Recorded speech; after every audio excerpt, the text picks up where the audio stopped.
If you are in Cameroon or abroad and you wish to donate money for a social cause, I think I've found the perfect organization for you to work with. Meet Bernice Anjanga, founder and CEO, Zoe Health Foundation. We send children back to school, we organize women empowerment programs. We have actually an academy called Behavior Change Academy where we go to schools and we encourage children, those children that that get into drugs and all those kind of things. And we make health more accessible. We find our way there. We make health less time consuming. You can actually still be running your activities or maybe working in your house and we bring your health to you. We make it less costly and also tech friendly.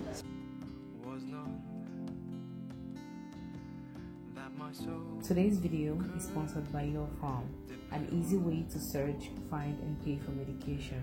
Hello everybody, hello beautiful people, welcome back to my YouTube channel. Today is another beautiful video and I'm bringing to you a special person to my channel.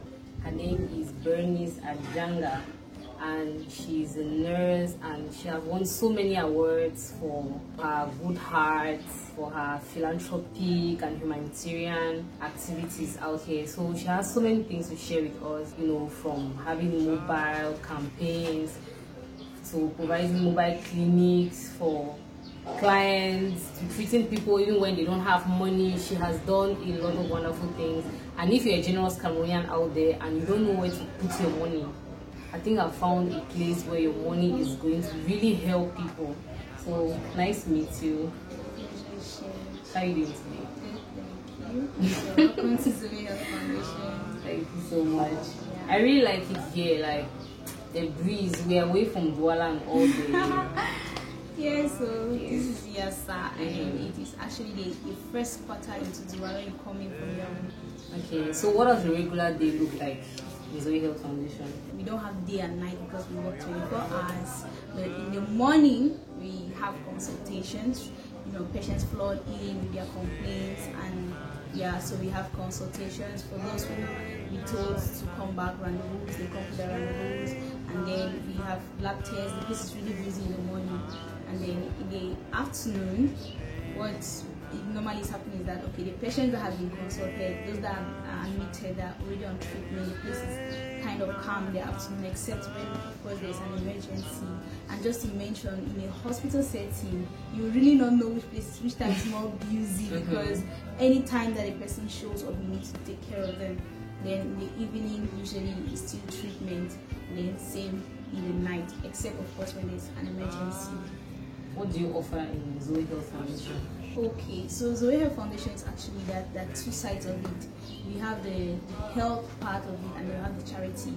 At the level of the charity, let me start with it because it's not too much to explain. At the level of the charity, we do food donations, we send children back to school, we organize women empowerment programs. We have actually an academy called Behavior Change Academy where we go to schools and we encourage children, those children that that get into drugs and all those kind of things. We encourage them. So yeah, that's the level of the foundation. We also visit orphanages.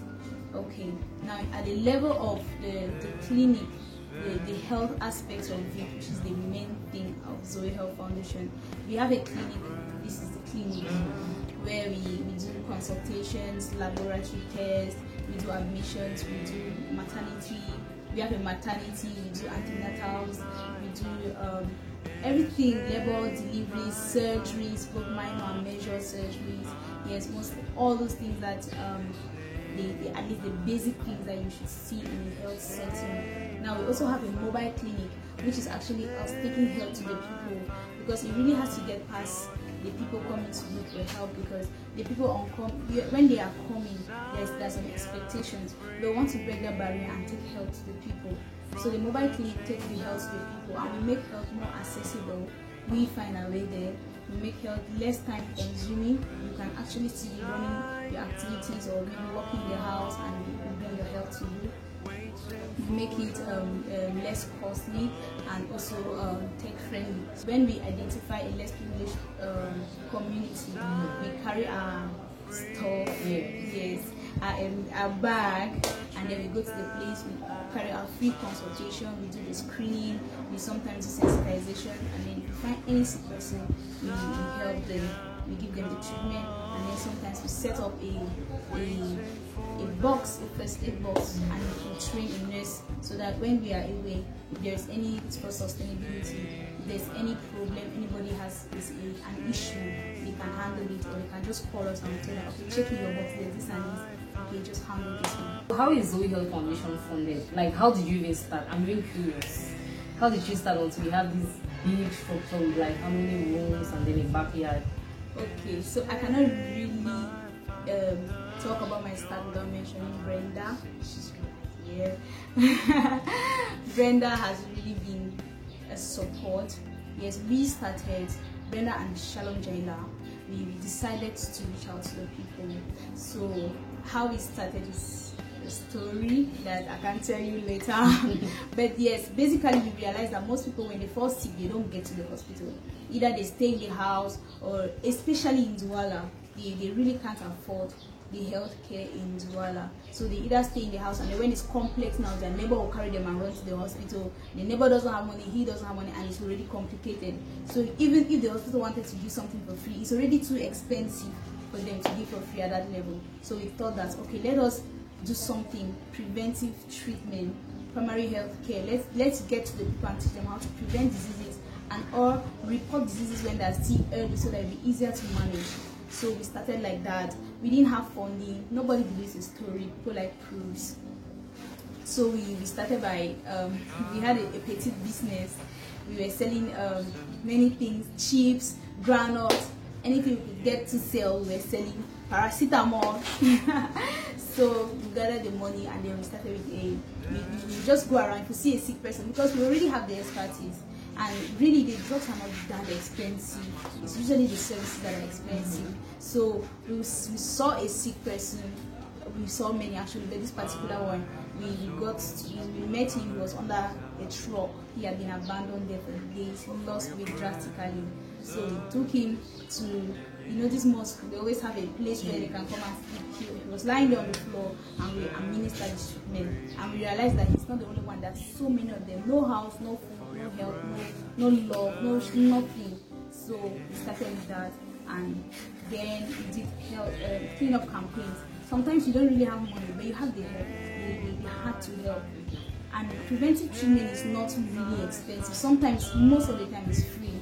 So we went to IDP camps, organized with the people, and cleaned. The only thing we needed was tools, and they brought the tools. They were actually happy. They brought the tools, we cleaned the whole place, kept it clean, we were cleaning and dancing. We put the video on Facebook, and so many people were like, wow, this is a good job, but so they started sending me their support. Now, at that time, I had a job, so most of the money we made, we were putting it back into most of the money. So as time was going, friends, family, my family was actually disappointed. They wanted me, to travel abroad and be a nurse. Many times they actually gave me the money, go abroad. The nursing pays abroad, go abroad, but then sometimes, I always say that you are not ready to do something. You cannot really do something to the best of your ability until you can give it for free, and you will never be better paid for something if you cannot really give that thing for free. So they were disappointed. The health family meetings on my matter. As usual. Yes. So, but as time was going, I put to them that this is really what I wanted to do. So you see, even somebody in the family that is always like, I don't have. I will just present a project to them and say, pay 1,000. Yes. So I started receiving support from family. Small organizations like Mujambi houses meetings, they started contributing money and sending to us. So as time has passed, more organizations have added, more Mujambi meetings have added. Some people, when they want to celebrate their birthday, we also gave them opportunities. We said, okay, if you want to celebrate your birthday, come to us. We'll tell you how. No matter how much you have come, you bring up something and you help another privilege. We help a needy person. So we give people that opportunity.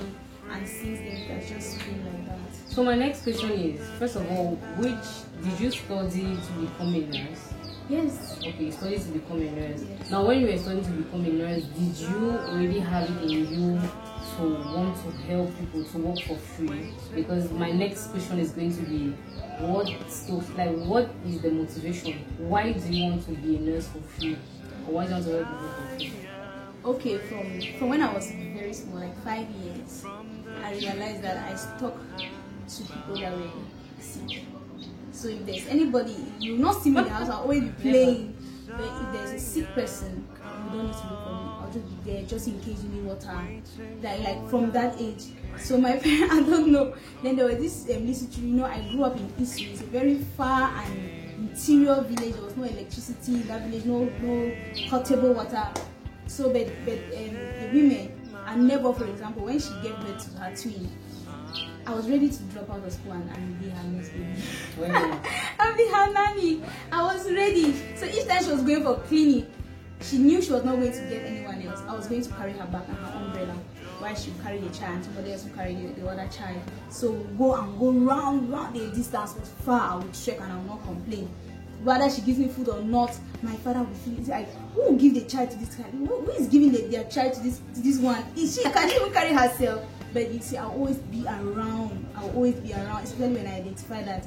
I don't know how I used to do it, but I was just always around. Then growing up, also my father was sick, always sick. So I just grew up with that zeal to help people.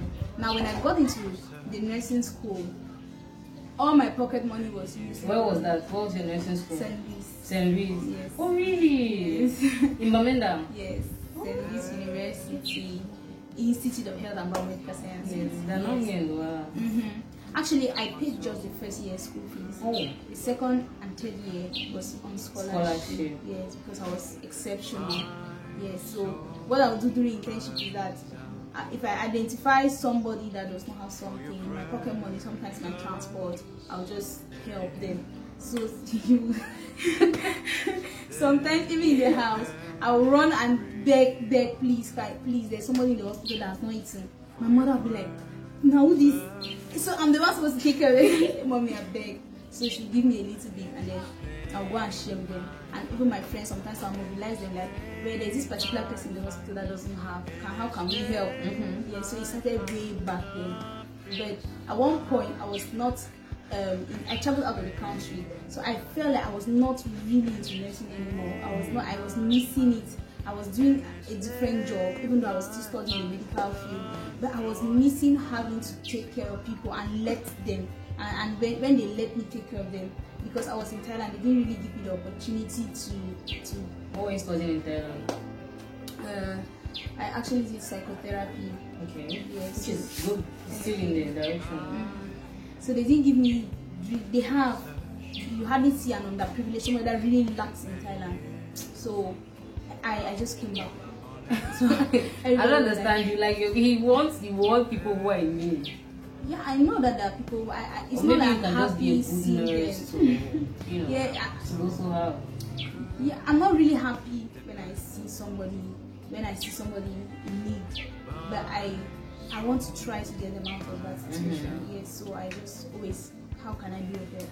Okay. Yeah. But did you face any challenges? Because with the way you're describing yourself, like you're this nice person who is zealous, who wants to do a lot of work, like. Did you face challenges while you were doing internship? Because most hospitals, especially general hospitals, nurses are not very kind. That's just the truth. They are not very kind. So when you find yourself in a situation where you're this nice person, you want to give for your transfer, you want to give for your food, did you encounter people who were like, you're doing too much? No, because I didn't blow trumpet. Okay. Yes, I just used to do it. Nobody needs to know. Okay. Yes, except my colleagues, my classmates, because normally we come together from service. So I already know who can do what. So when I'm approaching them, I'm like, okay, can you help? Sometimes I even be like, I'm the one that needs the help. Yes. So I did not really face that resistance. It's true that at one point I was the reason why somebody, a fellow nurse resisted me in the hospital is because I was spending too much time counseling. Why? Okay, maybe they needed me to do something else. Yes, but as an intern, I think it's normal for all interns, especially nurses, when we have not mastered the time management. Okay. Yeah. So what are some of the challenges you face here in Zoe Health Foundation? Like, where do you think you need to improve? Where do you need help from? Okay, the first thing that I would really like to handle if we could, it would be equipment. Yes, as you saw, we don't have a bed, a bed on yes, a maternity bed on which you can conduct a delivery, and it makes delivery really easy when the person that bed is sweet. What's sweet about it? It's painful. No, when you're working as a nurse and you're working and that bed is there, there's another feeling. Yes, it's a different vibe, exactly. So yes, and then also in the laboratory, most of the tests we're doing are street tests, and sometimes they're really not the best. Accurate. Yes, they're not accurate. That's the right word. So we would really like to have some equipment at the level of the laboratory. We are also facing some challenges, handling our rent sometimes, and as you can see, our floor is yet cemented. There's no tiles on it, so dust and all of that. Yes, so that's in the clinic. That's what I would really like to work on. And now I can see just 2 beds. What if there are like 4 people who are not feeling fine? Where do you put the table on the food person? I wish I kept pictures. What happens is that sometimes that maternity plan, there's somebody sleeping on it. The level bed, somebody is sleeping on it. These 2 beds, somebody, and then they start sleeping on the floor. Oh. It breaks my heart. There are so many times where I had patients sleep on the floor. I bring my bed sheets and I put on the floor, and they don't mind. Yes, they sleep there. Or sometimes when it's a child, the mother will just sit down, carry the child will take the treatment. Later she will go and stroll a bit. But if there's a man, I can beg that, please, can I come and put your treatment at your house? Yes, so you also help me to have space for somebody. Wow, you're really doing a great job. I always thought that maybe you had like something you're doing on the side, so this is it. So if this Zoe Health Foundation is no longer there, I don't have a job. You are done. Job for me. No, but you can never lack a job. I believe that you're the kind of person who will never lack a job. You just want to be here because people like you are needed out there. Wow, they take their time to take care of their clients. Make sure the patient is happy and everything. Yes, you're right about that. Okay. So where do you see Zoe Foundation like for you? What are your ambitions when it comes to Zoe Health Foundation? Okay. Your big dreams. My big dream for Zoe Health Foundation is that firstly we should have our own place. In like 5 years I want us to have a site, a permanent site where people can know where to come and get help. We want to build our own structure. Then we can be able to have a ward for the females, the male, the children, like a standard hospital would be. Yes, and also we want to have other partners, yes, bigger bodies to partner with, and international bodies. We want to get to a place where most of these international organizations will know about us. We want to get more exposure, and also in 5 years I want that the degree of health-wise that IDPs and underprivileged people receive should be really much. So one of my dreams, my plans is that we should have Zoe Health Foundation in at least 4 different locations. Yes, we're actually working on the second one already for Bonaderi. We hope to set it up before this year runs out. We want to have 4 different locations. So about your collaborators, who are the people you're working with now, and how effective is the service? We have 4 of us working in this particular center. Now we also have a partnering laboratory that does more complex tests for us.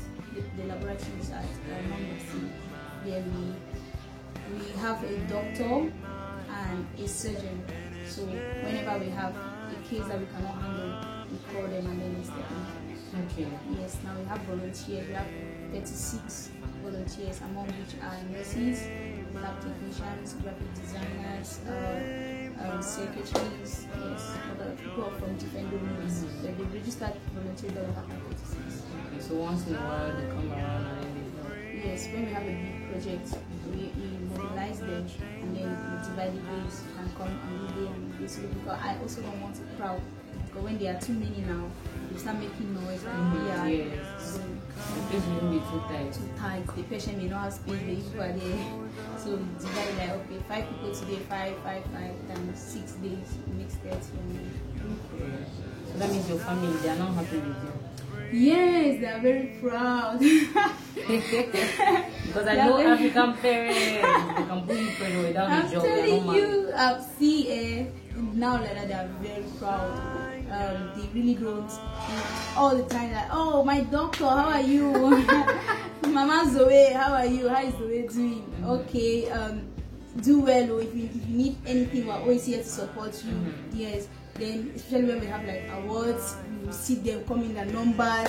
Hey, this is my daughter. You know now, you know. So you had also mentioned that when women come to give birth here, you help them to do like birth certificate things like that. Can you explain that again? Yeah, so we belong to a group of organizations in Douala. So if a woman gives birth here, in that group there is a particular NGO whose function is to provide documents for people that is underprivileged. So we just easily link you to those people. For the authorization, it's not typical. We just go to the district and give the authorization. But for the birth certificate, that's how we do it. We just give the person's information and then we make the birth certificate. Like, how many babies have you already had here? More than, I don't know. Like, more than 20. No, more than 10, not up to 20. More than 10. Yes. So 10 babies have been born in Zoe Girls Foundation. More than 10 babies. Thank you. Congratulations. Thank you. Thank you. Okay, thank you so much for today. Your story is really inspiring. I hope that this video is going to help us to attract, benefactors, because there are so many people out there and they always want to give money, but they don't know where to give the money, because the country is crazy. And as much as it's crazy, but there are still difficulties everywhere. So if there's anybody out there who wants to support, please come and support the foundation. The information is going to be in the description box. And thank you for watching today's video.